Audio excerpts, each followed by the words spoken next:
Hello you all. आज है 16 अप्रैल 2022 और सैटरडे का दिन है। मार्केट बंद है, लेकिन मार्केट में काम करने वाले लोगों का तो रिसर्च लगातार चलते रहता है। तो इसी के रिगार्डिंग मैं आपसे कुछ बात करने आया हूँ। आपके सामने विप्रो कंपनी का चार्ट आ रहा है। इसमें हम लोग थोड़ा सा चर्चा करेंगे कि ये 200 दिनों के एक्सपोनेंशियल मूविंग एवरेज के नीचे आ गया है और गिरावट कंटिन्यू दिखाई दे रहा है। बात को चर्चा तो शुरू करेंगे, उससे पहले आपसे एक रिक्वेस्ट है कि अभी तक चैनल सब्सक्राइब नहीं किया है तो प्लीज़ ज़रूर चैनल को सब्सक्राइब कर लीजिए, इसलिए कि चैनल नया है। अभी तक 548 सब्सक्राइबर हुए हैं जब तक मैं वीडियो शूट कर रहा हूँ, और उम्मीद है कि जल्दी आप 1000 क्राइटेरिया जो यूट्यूब का है उसको पूरा करा देंगे। 1000 को छोड़िए, पहले आप 600 को ही पूरा करा दीजिए, ठीक है ना। और और वीडियो अच्छा लगे तो लाइक करके इंकरेज करिएगा।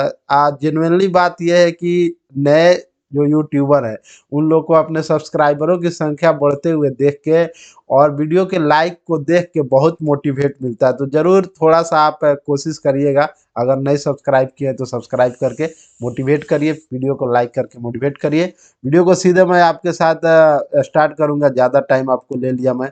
हम लोग बात कर रहे हैं विप्रो के ऊपर, ठीक है ना। जैसे आपको मालूम है आईटी सेक्टर की दिग्गज कंपनी है और अपने पास्ट में बहुत रिटर्न कमा के दी है अपने निवेशकों को, लेकिन सॉरी, लेकिन आजकल ये अपने संघर्ष के दिनों से गुजर रही है, जैसे स्ट्रगल के टाइम से गुजर रही है। हर किसी को एक तरह का एक टाइम में स्ट्रगल होता है, चाहे वो जैसा भी स्ट्रगल हो। तो कंपनी जैसे आप देख सकते हैं, ये 200 दिनों का एक्सपोनेंशियल मूविंग एवरेज का लाइन है, 200 डेज का एक्सपोनेंशियल यानी ईए में एक्सपोनेंशियल मूविंग एवरेज का लाइन है। उसको तोड़ करके यहाँ पे जैसे कंसोलिडेशन कर रहा था, तो हम लोग को लग रहा था क्वार्टर 4 का रिजल्ट सही आएगा तो ऊपर जाएगा, लेकिन इसको जब तोड़ करके नीचे आ रही है कंपनी, तो थोड़ा सा डाउट हो रहा है हम लोग को कि जैसे इन्फोसिस का रिजल्ट नहीं आया अच्छा, मतलब ग्रोथ नहीं आया, एवरेज तो थोड़ा सा कम आया, नेट प्रॉफिट तो, अब एवरेज तो थोड़ा सा खराब मानेंगे हम लोग। क्योंकि जो स्टॉक मार्केट है ना भाई साहब, वो क्या करती है, उगते हुए सूरज को ही मतलब ये करती है, रिस्पेक्ट करती है। मतलब जो कंपनियां क्वार्टरली बेसिस के ऊपर कंस्टेंटली अपना नेट इनकम नेट प्रॉफिट में ग्रोथ दिखाती रहेगी, उन्हीं लोग का वेलकम करती है। नहीं तो डिक्लाइन कर देती है उन लोग का शेयर का, भले से बायर कितना रहे और सेलर कितना रहे, कोई वैल्यू नहीं देती है, जितना मुझको नॉलेज है। मैं यहाँ पे आपका ज़्यादा टाइम नहीं लूँगा। मैं यहाँ पे ये बोलना चाहता हूँ कि 200 दिनों का ये एक्सपोनेंशियल मूविंग एवरेज का लाइन जो देख रहे हैं, मैं जिग जैग करके लिख रहा हूँ, इससे काफ़ी प्राइस कमज़ोर हो चुका है। और अभी जो प्राइस 560 के करीब आप देख रहे हैं, ठीक है ना, ये अपने पिछले दिनों का लो जो है यहाँ तक भी लुढ़क सकता है, जो 530 तक भी लुढ़क सकता है, ठीक है ना। 530 तक भी शायद यहाँ तक आ जाए, इसको तोड़कर भी नीचे आ सकता है। कब?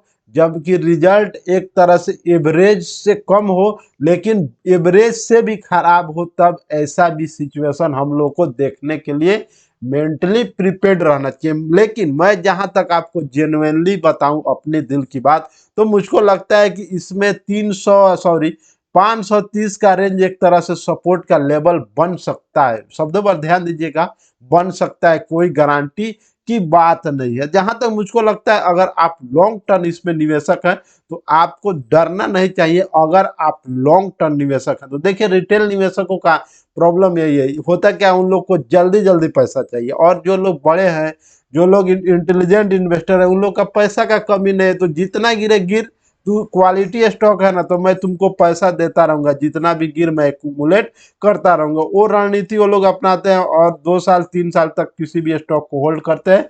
वो लोग कभी मार नहीं खाते, उन लोग का कभी पैसा पिटाता नहीं है, लॉस नहीं निकलते हैं, ठीक है ना। और हम और आप जैसे लोग, क्वालिटी स्टॉक होने के बावजूद गिरावट होता है तो क्या होता है, डर के हम लोग भाग जाते हैं, ठीक है ना।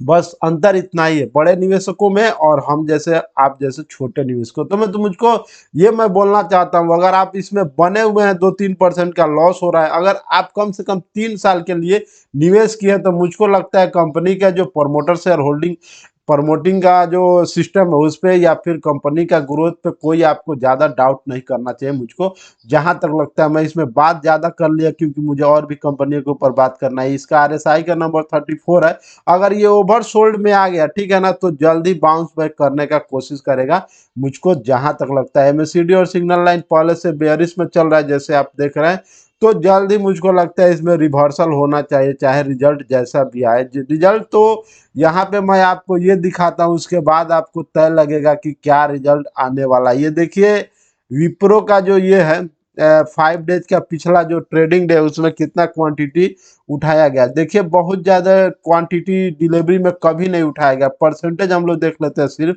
48%, 47%, 51%, 50%, और बीते जो थर्सडे को मार्केट जब ओपन था तब इस ये 40%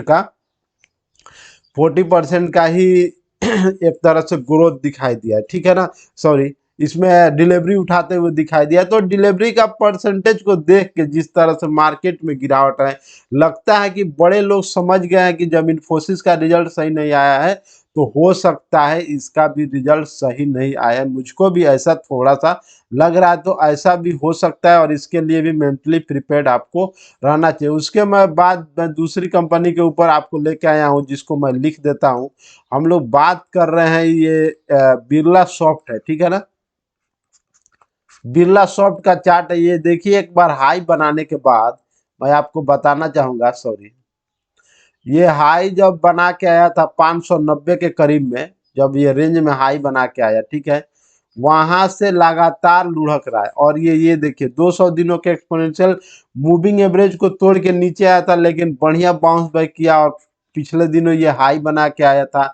अभी इसमें जब ये एक जो ब्रोकरेज कंपनी है वो बोली थी कि अपने Tier 2 IT सेक्टर की कंपनी में से पैसा निकाल सकते हैं, यानी प्रॉफिट बुक कर सकते हैं, कि हो सकता है इसमें महंगाई और ये सब यूक्रेन रशिया का लफड़ा और अदर अदर वजह से इसमें ग्रोथ कम हो जाए।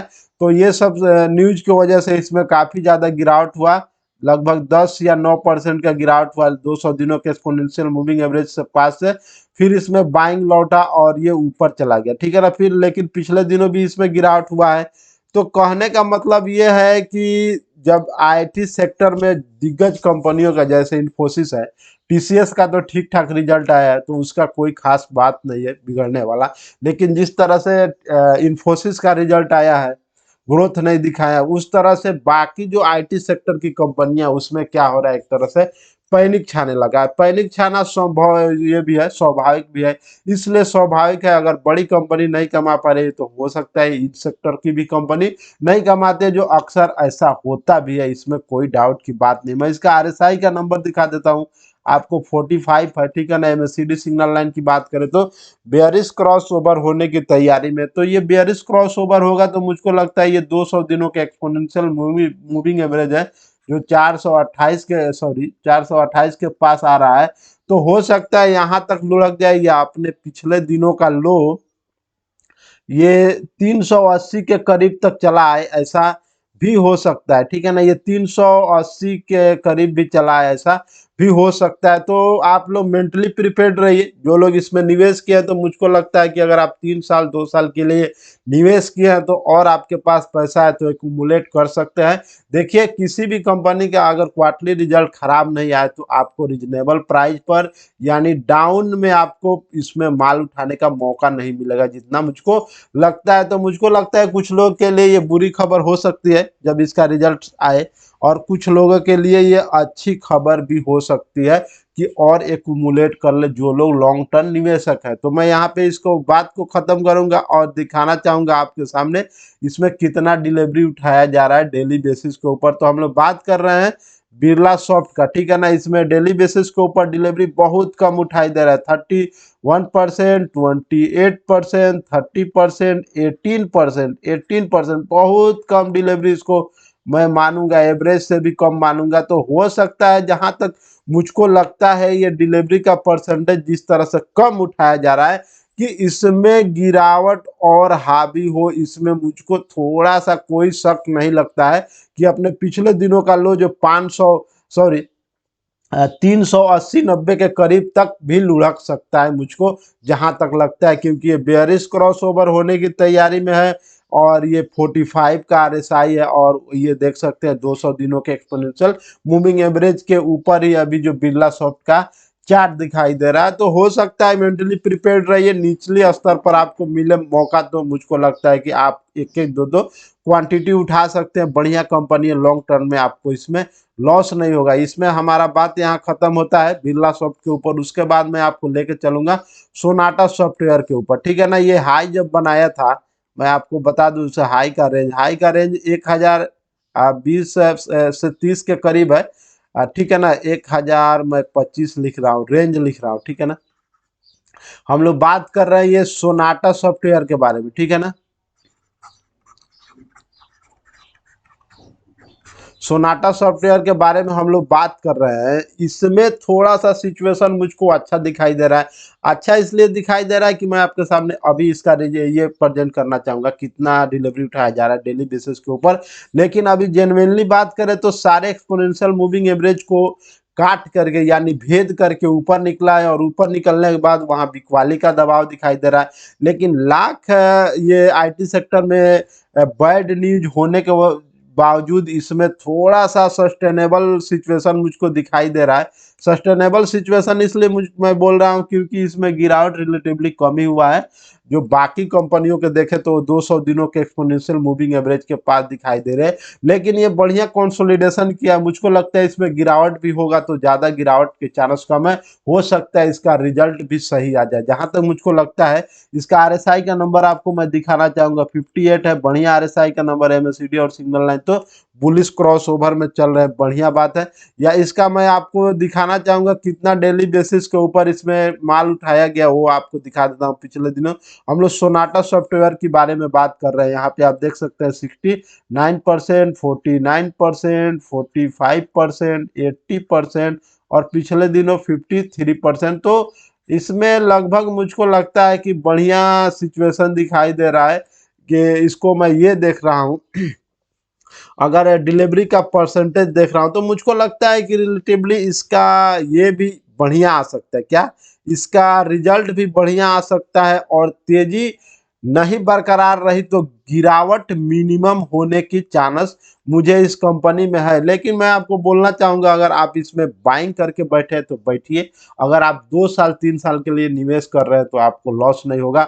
हाँ, अगर आपके पास पैसा है तो और एक्यूमुलेट कर सकते हैं जैसे जैसे लोअर रेंज में जाए। लोअर रेंज में जाने का मुझको इसमें चांस थोड़ा कम है, लेकिन जाए तो डरिए नहीं, एक्यूमुलेट कर सकते हैं, डोंट वरी। उसके बाद यहाँ पे बात हमारा खत्म होता है और सबसे जो डरावनी कंपनी है वो आपके सामने टेक महिंद्रा के ऊपर हम लोग बात कर रहे हैं। मैं लिख देता हूँ यहाँ पे क्योंकि किन्हीं को समझने में थोड़ा सा दिक्कत हो सकता है।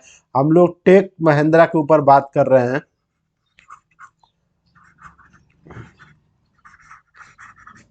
ठीक है, हम लोग टेक महिंद्रा के ऊपर बात कर रहे हैं। जब हाई बना के आया उसके बाद लगातार गिरावट ही है, ठीक है ना। 1830-40 के करीब में हाई बना के आया, ठीक है। 1835 का रेंज में लिखता हूँ। उसके बाद 200 दिनों के एक्सपोनेंशियल मूविंग एवरेज को तोड़ के नीचे आया, फिर बाउंस बैक किया, अभी फिर गिरावट होकर 200 दिनों के एक्सपोनेंशियल मूविंग एवरेज के पास यहाँ पे ईएमए के पास प्राइस घूम रहा है, ठीक है ना। तो प्राइस तो अपना घूमते रहेगा, उसमें कोई बड़ी बात नहीं है। मैं ये बोलना चाहता हूँ कि देखिए आईटी सेक्टर में जिस तरह से मैं कई बार बोल चुका हूँ कि ये दिखाई दे रहा है पैनिक करते हुए इसके वजह से इन्फोसिस के वजह से जो रिजल्ट्स खराब आए, तो हो सकता है इस सेक्टर की कंपनी में और भी कंपनियों का रिजल्ट खराब आ सकता है, ठीक है ना। तो इसके लिए मेंटली प्रिपेयर्ड रहिए। लेकिन मुझको रिलेटिवली इसमें सॉरी इसमें रिलेटिवली गिरावट थोड़ा सा कम लग रहा है। इसका आरएसआई का नंबर की बात करें तो हम लोग 36 है और एमएससीडी सिग्नल लाइन पहले से बेयरिश में चल रहा है, तो रिलेटिवली गिरावट इसमें कम होना चाहिए। साथ ही मैं इसमें आपको क्या प्रेजेंट करना चाहूँगा, इसमें कितना डिलीवरी उठाया गया डेली बेसिस के ऊपर पिछले दिनों जब मार्केट ओपन था। तो 5 डे का डिलीवरी आपके सामने मैं प्रेजेंट कर देता हूँ। देखिए 65% से ज़्यादा डिलीवरी, उसके बाद 72%, उसके बाद 57%, उसके बाद 49%, उसके बाद 45%। तो डिलीवरी जो है ज़्यादा से कम के तरफ आ रहा है, ठीक है ना। ये एक तरह से पहले ज़्यादा डिलीवरी उठाया गया, ये सोच के हो सकता है यहाँ से तेजी निकले, लेकिन जैसे रिजल्ट खराब आया तो डिलीवरी क्या हो रहा है, कम उठाया जा रहा है। हम लोग बात करें टेक महिंद्रा के ऊपर तो ठीक है। तो मुझको लगता है इसमें गिरावट रिलेटिवली कम होना चाहिए। हो सकता है ये जब पिछले दिनों ये लो बनाया है 1320 के रेंज का, तो यहाँ तक हो सकता है ये सपोर्ट लेने का कोशिश कर सकता है, या रिजल्ट ज़्यादा खराब आया Q4 का जो क्वार्टर 4 का जो रिजल्ट है, तो और गिरावट भी हावी हो सकता है। लेकिन मुझको लगता है कि ये लार्ज कैप कंपनी है, इसमें डरना नहीं चाहिए। अगर आप लॉन्ग टर्म निवेशक हैं तो आपको लॉस नहीं होगा लॉन्ग टर्म में, क्योंकि सारी कंपनियां एक तरह से अभी अपना लो ही बना रही है, ठीक है ना। आईटी सेक्टर की अभी खास करके बात करें तो बड़ी कंपनियां भी लो बना रही है। तो मुझको लगता है थोड़ा आपको पैनिक कम करना चाहिए और आपको लॉन्ग टर्म के लिए निवेश करना चाहिए, ठीक है। तो वीडियो को मैं वाइंड अप करूंगा। वीडियो अच्छा लगे तो लाइक करके इंकरेज करिएगा, और चैनल को अभी तक सब्सक्राइब नहीं किए हैं तो जरूर सब्सक्राइब करके मुझको इंकरेज करिएगा, और मेरा वीडियो को भी लाइक करके मेरा मुझको मोटिवेट करिएगा। Thank you again watching this video. Thank you gentleman.